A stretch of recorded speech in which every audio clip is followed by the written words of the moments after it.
Ayan, magandang araw sa ating mga winding. So meron akong ginagawa ditong mga winding. So welding machine to na inverter. Maliit lang itong mga winding. Brand pala nito ay Kawasaki. So 200 ampere lang itong mga winding, mini 200 ampere. Ayan o. 200 ampere. So itong mga winding ay tawag na ito ay nabaklas ko na itong mga winding. So hindi ko na to nakuha na ng video yung pagkalas. So hindi ko na naipakita sa inyo mga winding. So ito yung kanyang naging sira mga winding, itong IGBT niya na MOSFET. So dalawa ito shorted ito mga winding, short ito yung mga tester natin.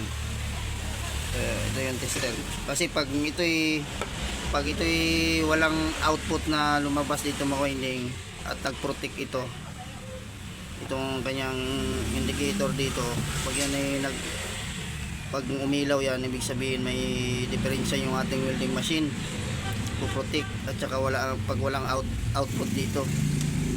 So yan, so meron tayo dito mga winding, ito yung pinagpalitan ko na MOSFET.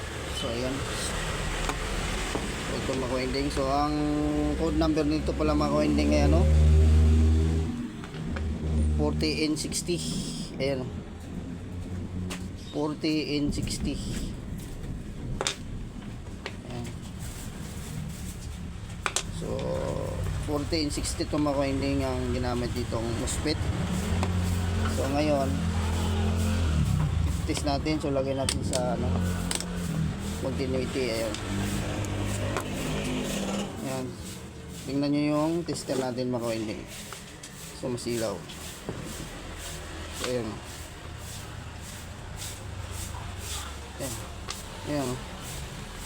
ayan short na agad. Ayan shorted na yan mga winding. So itong isa ayan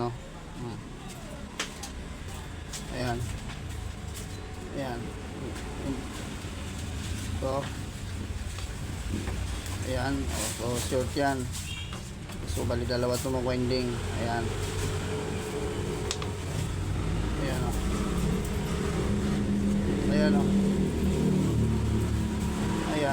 short to yung mga winding. So ito lang ang pinalitan ko mga winding. Yan, itong dalawa lang.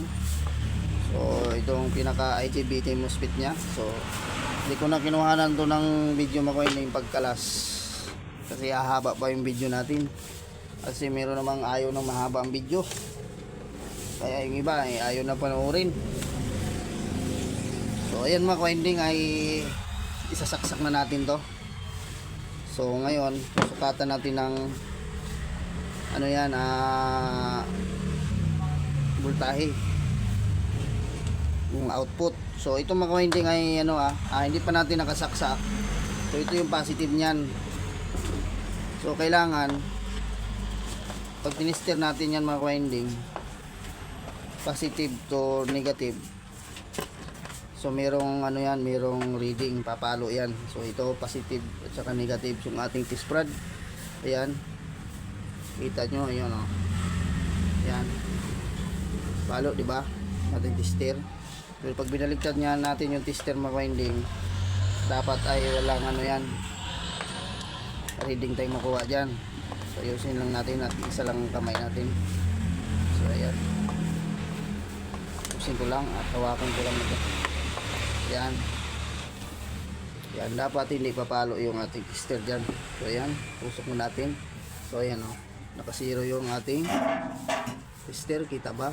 So ayan, focus natin. So ayan, dapat hindi papalo yan.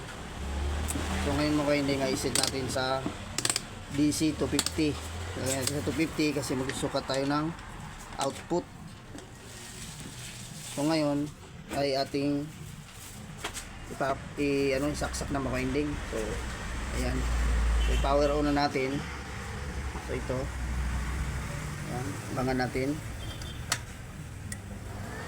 So ayan, kumandar na yung ating fan. So wala na tayong protect. So kasi pag mayroong ilaw yung mga winding, ibig sabihin kung nag-protect, pag nag-protect yan, may diferensya pa yung ating winding machine. So ngayon, kukuha na natin ng voltahe kung ilan yung ating ma-reading na output. So yan.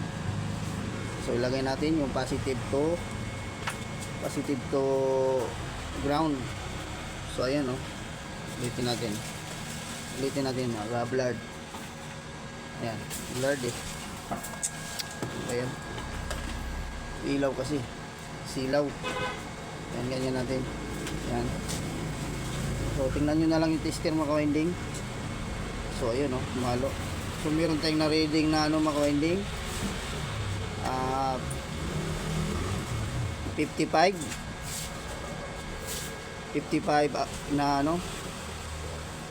DC. DC ba ito? Tingnan natin. Ayan. Mali pala yung aking seat. Tingnan natin.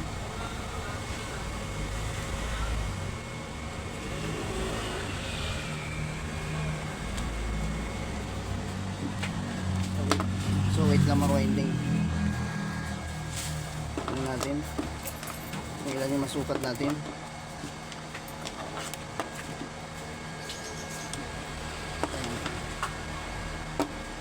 Dapat DC yan, DC. So sunod natin. So ayan. Ayan. Uy.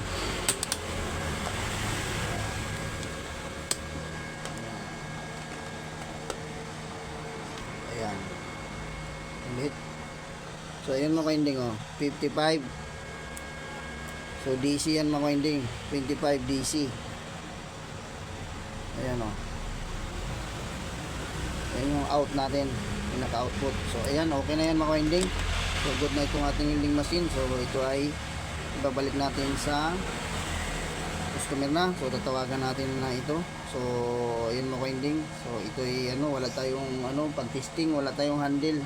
Pero goods na yan mga winding. So hanggang dito na lang po tayo. So bye bye na po. God bless all sa ating mga winding. Kung bago lang po kayo sa aking channel, please subscribe at pa-hit ng notification bell para updated kayo pag may bago tayong video. So bye bye na mga winding.